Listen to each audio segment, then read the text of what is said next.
Olá, sejam todos muito bem-vindos.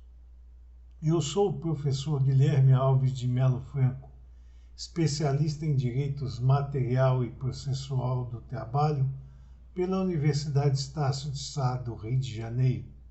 formado em Direito pela Faculdade de Direito da Universidade Federal de Juiz de Fora, Minas Gerais. Estou a desenvolver no meu canal do YouTube, Guilherme Alves de Melo Franco, Estudar Direito, um curso gratuito sobre os direitos material e processual do trabalho, que tem por objetivo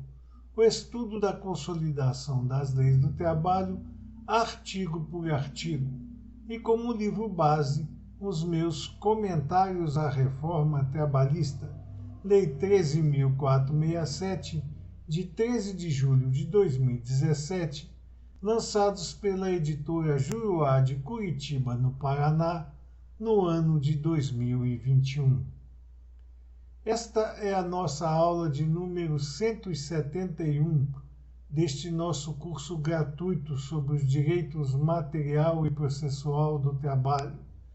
E nela estaremos a desenvolver nossos entendimentos a respeito do artigo 487 da Consolidação das Leis do Trabalho, que continua a jornada jus-operária brasileira a respeito das resilições dos pactos de emprego. Neste sentido, nos informa o artigo 487 consolidado que, não havendo prazo estipulado, a parte que, sem justo motivo, quiser rescindir o contrato de emprego, deverá avisar a outra da sua resolução com antecedências mínimas de. Antes, porém, de adentrarmos propriamente dito ao estudo de cada uma das possibilidades para que a parte sem motivo justo possa rescindir o contrato individual de emprego, temos a dizer que o artigo 487 da Consolidação das Leis do Trabalho respeita apenas e tão somente aquelas situações em que a resolução do pacto de emprego se dará sem justo motivo, ou seja, aquelas em que nem o empregado nem o empregador trouxeram ao meio ambiente do pacto laboral nenhuma das situações aventadas nos artigos 482 e 483 desta mesma Consolidação das Leis do Trabalho. E, portanto, essa solução do pacto de emprego se dará sem qualquer justo motivo. Havendo justo motivo, todavia,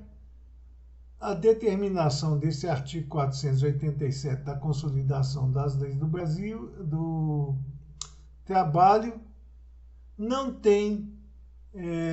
incidência sobre aquela atividade resolutiva do contrato. E também o artigo 487 da Consolidação das Leis do Trabalho só se aplica aos contratos que não tenham prazo estipulado, ou seja, estejam vinculados à ausência total de prazo para o término final daquele pacto realizado entre empregado e empregador. Continuamos, pois, que nos diz o artigo 487 da Consolidação das Leis do Trabalho, que, não havendo prazo estipulado, a parte que, sem justo motivo, quiser rescindir o contrato, deverá avisar a outra da sua resolução com antecedência mínima de 8 dias se o pagamento for efetuado por semana ou tempo inferior. Aqui cabe, mais uma vez, como temos feito durante todo o desenvolver deste nosso curso gratuito sobre os direitos material e processual do trabalho, apresentar novamente que a reforma trabalhista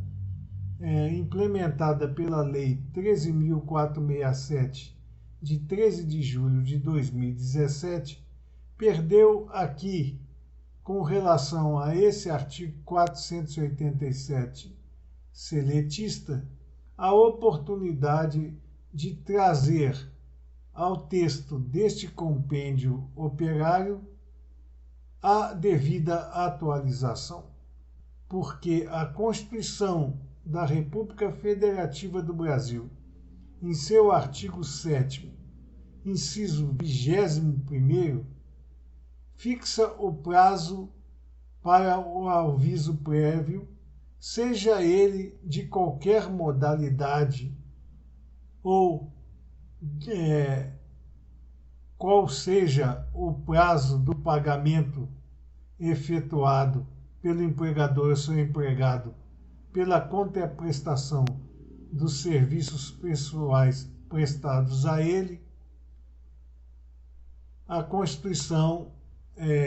determina que o prazo para o aviso prévio será no mínimo de 30 dias.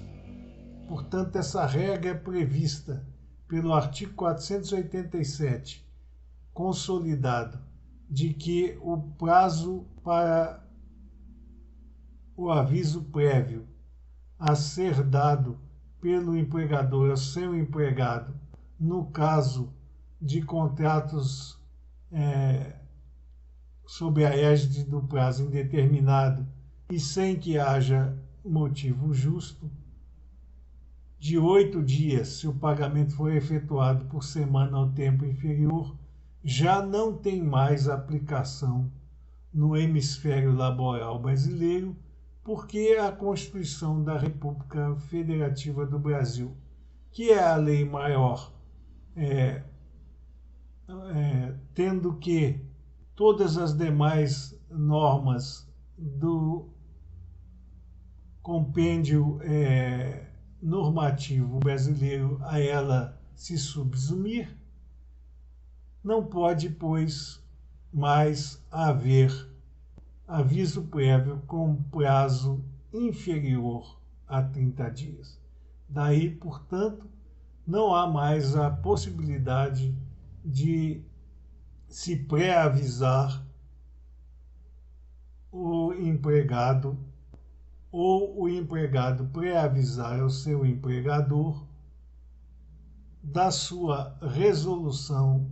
de romper o liame empregatício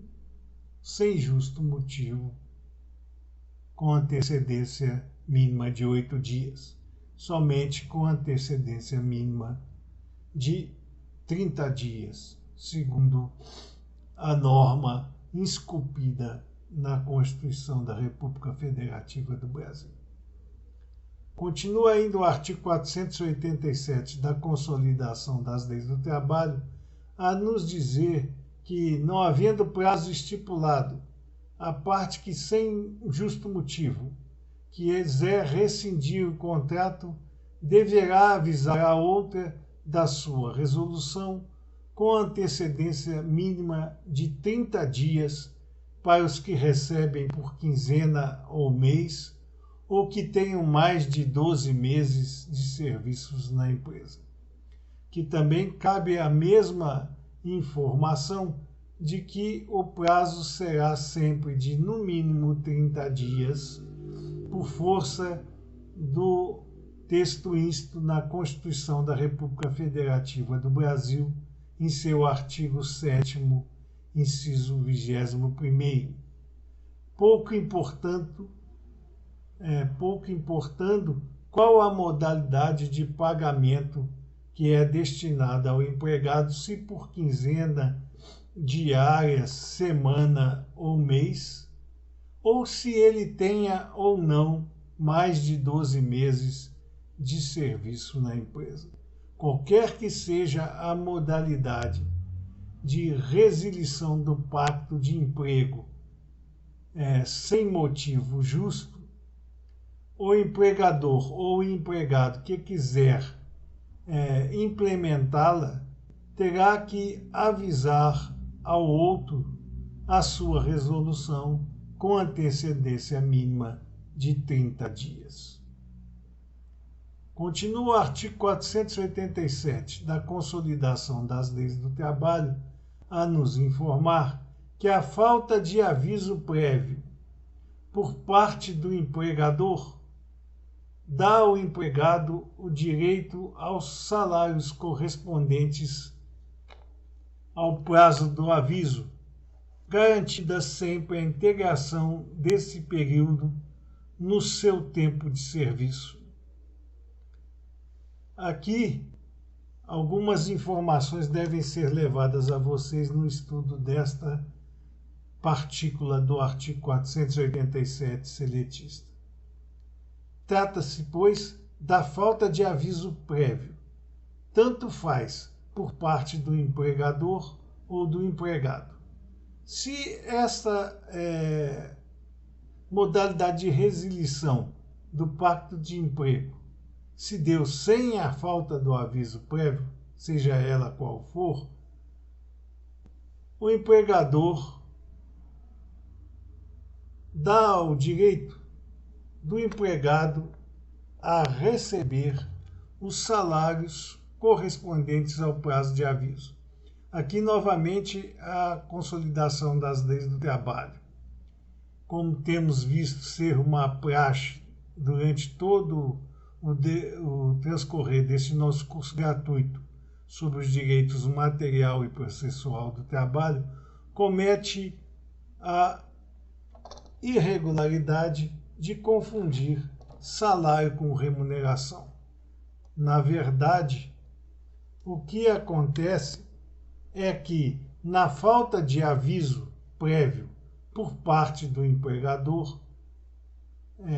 o empregado terá direito a perceber a remuneração e não os salários correspondente ao prazo do aviso, garantida sempre a integração deste período, ou seja, do período do aviso, mesmo ele não tendo sido destinado ao empregado, portanto, no mínimo 30 dias, serão integrados no tempo de serviço daquele trabalhador. É preciso também informar que não só no caso do aviso prévio que teria que ser cumprido, mas também no caso do aviso prévio indenizado, sempre haverá a integração do período no tempo de serviço do empregado, pouco importando se esse aviso prévio foi ou não concedido ao mesmo pelo empregador. Todavia, se ele não for concedido, além desta contagem do prazo respectivo no tempo de serviço, ele terá direito a receber a remuneração correspondente ao prazo do aviso prévio que deveria ter sido a ele destinado por seu empregador. Por outro lado, nos anuncia o artigo 487 da Consolidação das Leis do Trabalho que a falta de aviso prévio pelo empregado dá ao empregador o direito de descontar os salários correspondentes ao período respectivo. Permanece a Consolidação das Leis do Trabalho, neste artigo 487, a confundir remuneração com salário, porque a falta de aviso prévio pelo empregado dá ao empregador o direito a descontar a remuneração correspondente ao período respectivo, e não só o salário, é a remuneração. Podemos agora também fazer uma dilação do nosso entendimento para fins de ampliar as informações que estão sendo aqui concedidas nesta nossa aula de número 171 deste nosso curso gratuito sobre os direitos material e processual do trabalho, para levar a vocês a informação de que não existe aviso prévio cumprido em casa. Embora seja usual chegar aos nossos ouvidos e até mesmo aos corredores das varas do trabalho, dos tribunais, a situação de que o empregador manda o empregado cumprir o aviso prévio em casa, esta situação não é reconhecida nem pela norma jurídica constituída, nem pela jurisprudência dos nossos tribunais. Cumprir aviso em casa é igual a não destinar o aviso àquele empregado. Ou ele faz com que o aviso prévio seja indenizado, ou seja, o empregado não precisa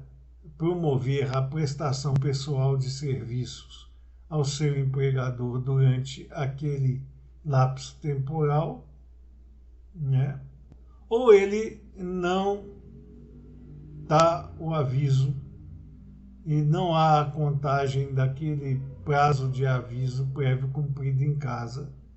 para os fins legais. É como se fosse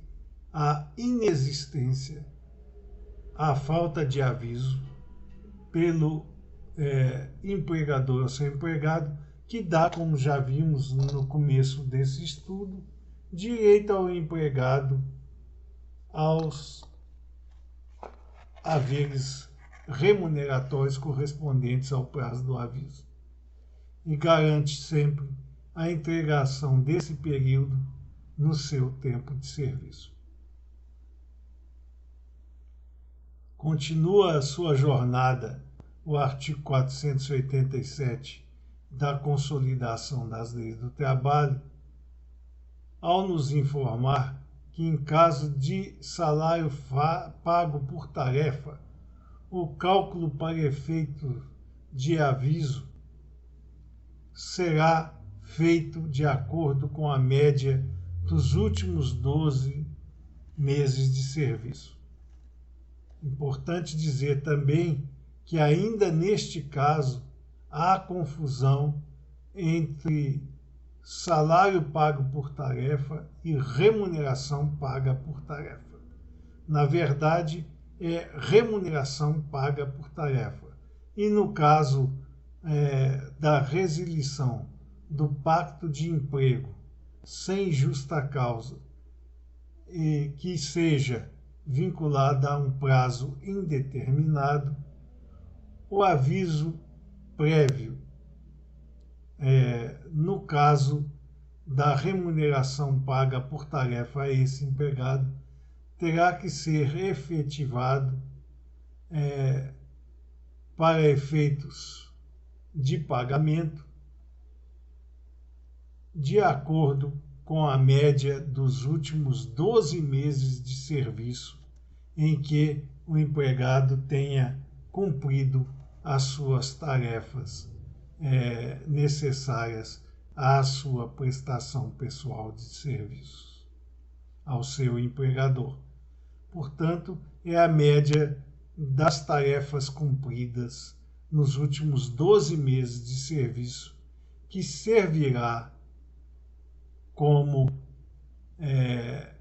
mote para o cálculo do aviso prévio daqueles empregados que recebem por tarefa, mas em caso de remuneração e não só de salário. Portanto, se além do pagamento em tarefa houver algum pagamento de adicional de insalubridade, de periculosidade ou outro qualquer, ou ainda outra situação em que haja a inclusão de determinada benesse legal ou convencional dentro da massa remuneratória daquele empregado que recebe por tarefa. Sobre esta será feita o cálculo de acordo com a média dos últimos 12 meses de prestação pessoal de serviços. Outra informação que nos traz o artigo 487 da Consolidação das Leis do Trabalho é que é devido aviso prévio na despedida indireta que é prevista por ação deletéria do empregador sobre o pacto de emprego, de acordo com o que dimana do artigo 483 da Consolidação das Leis do Trabalho, que já tivemos a oportunidade de estudar em nossas aulas anteriores. Portanto, a rescisão indireta, que é o pedido do empregado à Justiça do Trabalho que reconheça a justa causa patronal para a solução do seu pacto de emprego, também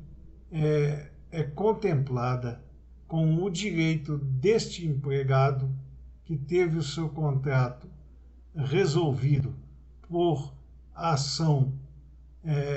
reprovável do empregador para os casos em que ele pleiteia a despedida indireta. O aviso prévio será igualmente devido.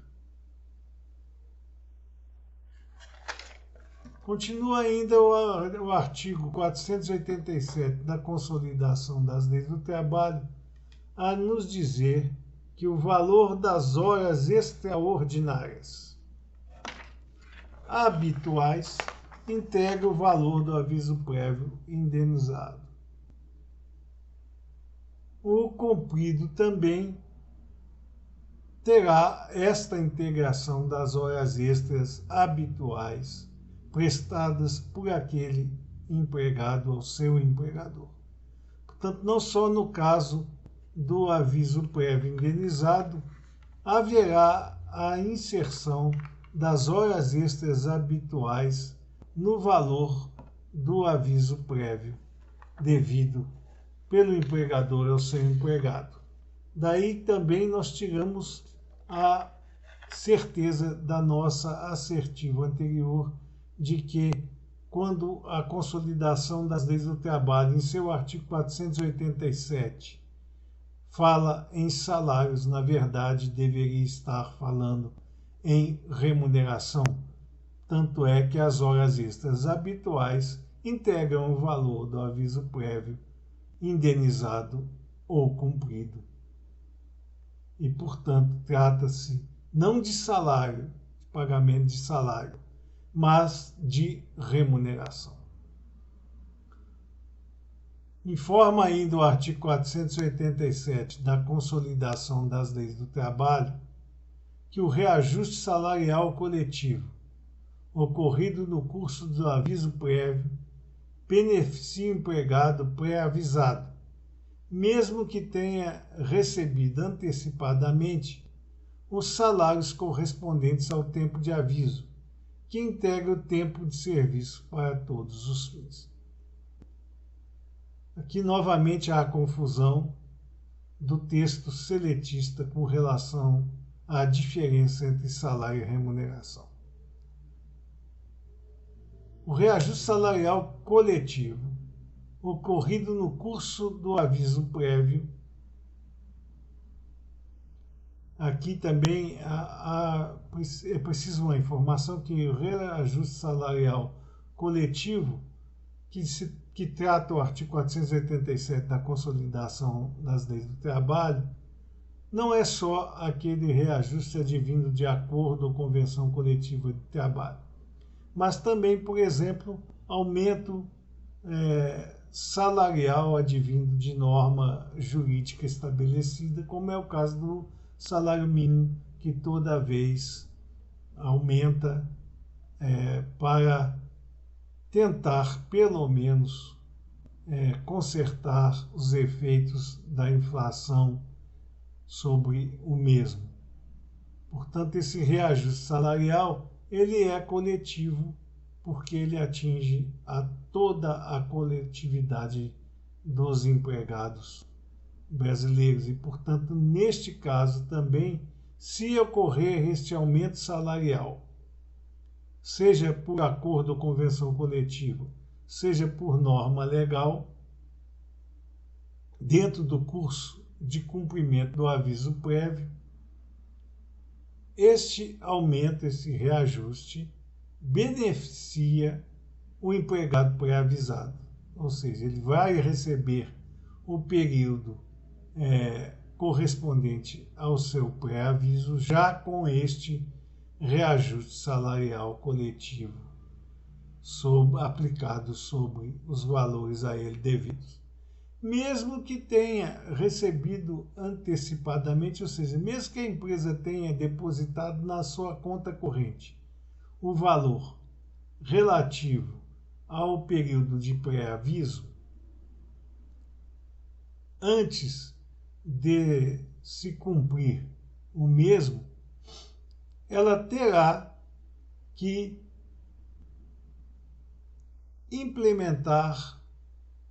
o pagamento da diferença entre o já deferido e o que ainda falta para atender a esse reajuste salarial coletivo ocorrido durante o período do pré-aviso. Isso é muito comum hoje em dia por causa do aviso prévio proporcional,